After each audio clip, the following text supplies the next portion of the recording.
ഇന്ന് പൂതൻ വരണ ദിവസല്ലേ? പൂതനോ? അതെന്താ സാധനം? അയ്യേ, പട്ടണത്തിൽ വളരണ അമ്മൂന് ഇതൊന്നും അറിയില്ലേ. പൂതൻ എന്ന് വെച്ചാ ഭൂതം.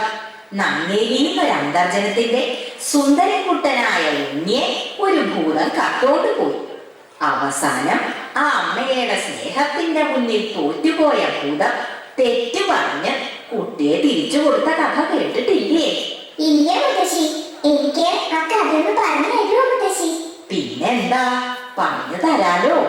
പൂതൻ വരാൻ ഇനി സമയമുണ്ട്. അതിനു മുൻപ് തന്നെ പറഞ്ഞു തരാം. വാ, നമുക്ക് തറയിലിരിക്കാം. ഇടശ്ശേരി ഗോവിന്ദൻ നായർ എന്നൊരു കവി പൂതപ്പാട്ട് എന്നൊരു കവിത എഴുതിയിട്ടുണ്ട്.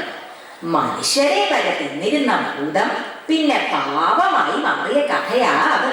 അത് കേട്ടാൽ അമ്മൂന്റെ സംശയങ്ങളൊക്കെ മാറും. എനിക്കതൊന്ന് കേൾപ്പിച്ചു തരുമോ? പിന്നെന്താ, ദാ കേട്ടോളൂ.